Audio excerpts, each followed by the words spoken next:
What's up, and welcome to another edition of Locked On NBA, the biggest stories with the local experts. I'm your host, Jackson Gatlin, also host of Locked On Rockets right here on the Locked On Podcast Network. Today, we'll be joined by Shawn Coleman of Locked On Grizzlies to break down all of the action, or lack thereof, from AllStar Saturday night. The newly revamped Skills Challenge, the three-point shootout, and the NBA Slam Dunk Contest. But first, a quick message from our friends over at BetOnline, because football might be over this season, but basketball is in full steam for both pro and college hoops. From all the latest odds, totals, player performance props to where the next fired coach is going to land, BetOnline.net is the #1 spot for all of your sports betting needs. BetOnline remains the best spot for all of your sports scores, podcasts, and news this season. And it's not just basketball. BetOnline.net is your source for hockey, boxing, UFC, odds, right to the Olympic coverage and information that you need. Head on to their website today or use your mobile device to learn more about the trends and action available to you. BetOnline, where the game starts. Joining us now to break down the action, or I guess potentially lack thereof, on All-Star Saturday night is the host of the Locked On Grizzlies podcast, Shawn Coleman, who you can follow on Twitter at StatsSAC. Shawn, this All-Star Saturday night, if I'm just going to completely open the floodgates here, has to have been one of the most underwhelming All-Star Saturday nights in recent memory. Do you agree or disagree? Oh, absolutely. And first off, it's good to see you, Jackson. As always, thank you for having me on. It definitely was one of the more lackluster ones. And I know that I'm going to show my age here a bit, but Saturday night at times has been possibly the featured moment of All-Star Weekend when you had past slam dunk contests, especially when you were having, the premier talents in the league actually be in the slam dunk contest and then the All-Star game. But as we've seen, listen, 2016 being the exception, right around the middle of last decade, it was phenomenal. But yes, last night was not anywhere near what the NBA wants for it to be or needs for it to be. And, I've got a couple of ideas that I think will make it better, but it continues to be a missed opportunity for the NBA to really, really feature some of its younger stars before the stars in their primes take center stage on Sunday. It was a missed opportunity, and yes, it was a letdown overall. Just to walk through the events of All-Star Saturday night. So we had the Skills Challenge, which was now revamped from an individual competition into a team, endeavor this time around with three teams representing the Rooks. Then you had the Antetokounmpos, and then you had the Cavaliers. So three separate teams in the Skills Challenge. But ultimately, the Skills Challenge itself, Shawn, it didn't really feel like a skills challenge because it just kind of felt like some half-court heaves, and when it wasn't even required to hit the shots to be able to advance in the skills challenge, there were aspects of it that were kind of cool, like the passing element and the moving targets was kind of nifty, but to me it kind of felt like they were trying to find a way to spice up the skills challenge, and they just didn't quite hit the mark. Well, and I don't want to go out of turn here, but I think you're correct. I think that they tried to spice up the skills challenge a bit too much. And the thing about it is that when you're trying, that's what you're running into with both the skills challenge and the slam dunk competition. Listen, I kind of, compare it to wrestling. When you look at the Attitude Era versus now, you see a lot of times where right now they're redoing storylines, they're recycling storylines, right, that they did during the Attitude Era of wrestling. You have a limited, shelf life when it comes to these skills competition and the slam dunk competition. And it just feels like that in both instances, you're getting away from the dunks. You're getting away from the skills by making the show more of what is the focal point than the actual skills itself. And if you get further and further away from that, I think it just takes away from the reason why we're here to see basketball skills and slam dunks. So yes, it seems like every single year, even though they're trying to spice it up, it's getting away from the reason why they're doing it. And that takes away from it overall. Before we get to the dunk contest, which obviously is going to be the area where we've got a lot to kind of pick apart here, is I will say that the three-point contest this year, it was really entertaining. It was really cool to see Karl-Anthony Towns walk away, setting a new record in the final round of the three-point competition with the final score of 29 points. That was impressive. He said that he wanted to walk away known as the greatest big man shooter of all time. He walks away with the three-point shooting title in order to do so. And to me, the three-point shooting contest, bar none, was the most exciting event of the evening.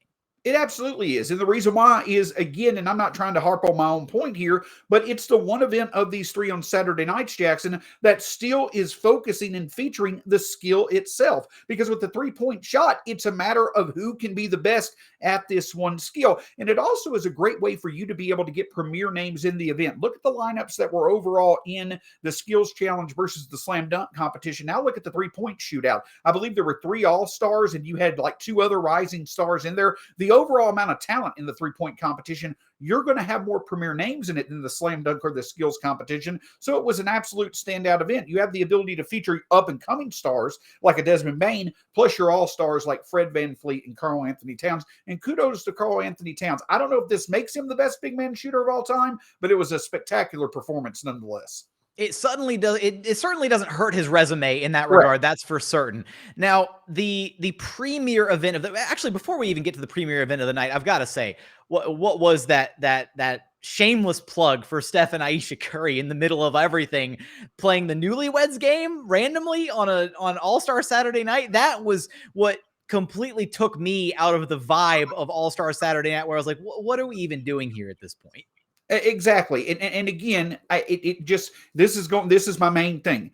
You're here to put on display the skills of your sports players. Make that the featured event of the night. Feature those skills more than the show. And that to me just stands out. Listen, I know that you want to get your main stars out there. You want to incorporate those main stars if they don't want to be involved in these skills challenges in some way, shape, or form. But again, focus on the reason why we're here, which is basketball.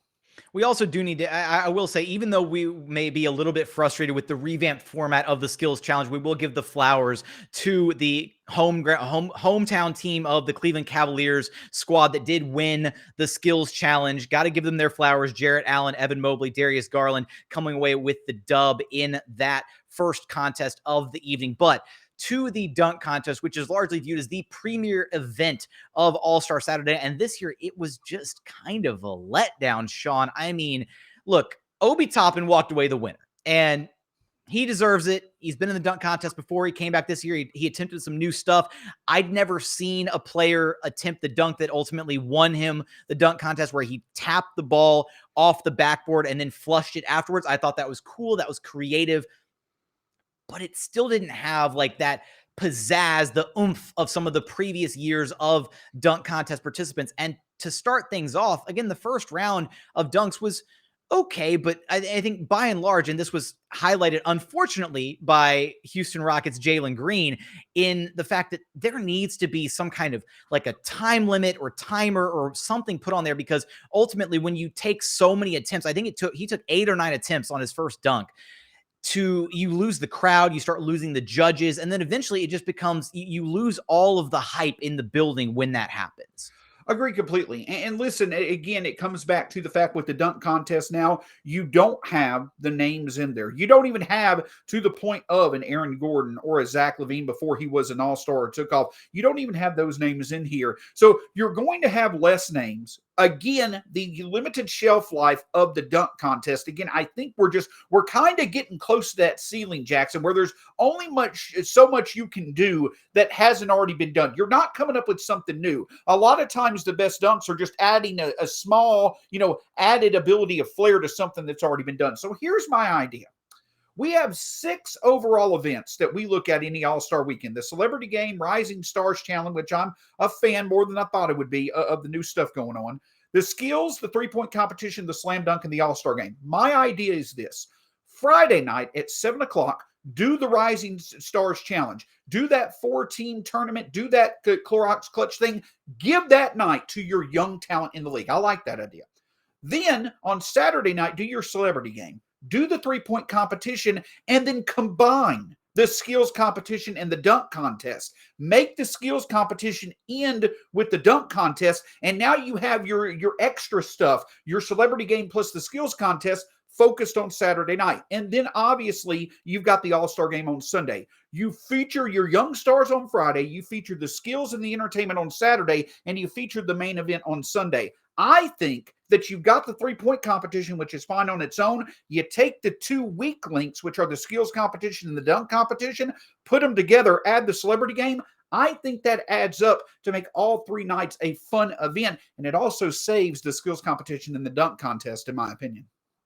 I will say that I do think that when they added for the skills competition, as far as the way they did it last season, incorporating some of the bigs into the skills competition, which has largely been a guard dominated competition, I did like that. That was kind of a step in the right direction of adding some new flair, adding some fresh feel to the competition. But then they just took it a little bit too far this year. Now, I don't know, Shawn, if the answer is combining the two competitions, because I do think that at its peak, right, we've seen the slam dunk competition be something that is the mainstay event, the peak event of All-Star Weekend at times, the one that everybody looks forward to, because to me, it's just gotten too far away from the core, which is it just needs to be a raw display of athleticism, right? People now, it feels like there's too much with the gimmicks and this, that, and the other thing. We saw Karl-Anthony bust out the Tims. We saw Jalen Green with the NFT necklace before he tried, his 8 or 9 attempts for his very first dunk. Now, I will say, Shawn, I do want to at least highlight here of the dunks that we did see. I do think that Jalen Green's second dunk, the 360 between the legs clockwise finish where he was coming from the opposite direction, was a very impressive dunk. And I think would have been scored potentially even better had it not been the second dunk of his and had it not come after kind of deflating the building, unfortunately, with his first one. I was also really impressed with Juan Toscano Anderson's first dunk over Andrew Wiggins. Those were probably my 2 favorite dunks on the evening. What were yours of the ones that we did see? Oh, it was the Jalen Green dunk, the one, because to me, it was and Obi Toppin's dunk as well. Those were the 2 that were dunks. Those were the 2 that you didn't have the shows. They were purely dunks. Because I'm going to be honest with you, my memory since I'm getting older is not as good as it used to be. But my point is that Jackson, when I remember dunks from yesteryear, I don't sit here and remember the shows that were around them, the flair that was around them. I remember the dunks themselves, the Isaiah Ryder between the legs dunk. I don't remember when Blake Griffin jumped over the Kia. I remember, obviously, when Michael Jordan and Dr. J jumped from the free throw line. I remember the dunks that converted, that were focused on the dunks themselves. So at the very least, maybe the idea of combining the skills competition and the dunk contest should not be there. The NBA needs the dunk contest to be on the level of Major League Baseball's home run derby, absolutely all day long. The way that you do that, though, in my opinion, get focused back on the dunks and them being successful. I like a time limit. Focus on the dunks, less on the show. And I don't mean to be the old man yelling at the cloud here. I'm just tired of yelling in disappointment when all these dunks are missed, okay? If I want to see a brick house being built, I'll watch Houston Rockets highlight. I don't need to sit here and see it on NBA Saturday night. I told Shawn he was allowed to get 1 Houston Rockets pot shot in on this Locked On NBA segment. He came in at the 11th hour at the buzzer with the shot as he waves goodbye to all of our YouTube viewers. Shawn, if you want to hear more old man yelling at clouds, you can check out Shawn over at Locked On Grizzlies. Shawn, always a pleasure to have you on Locked On NBA with me. The pleasure's always mine. Hope you enjoy the game.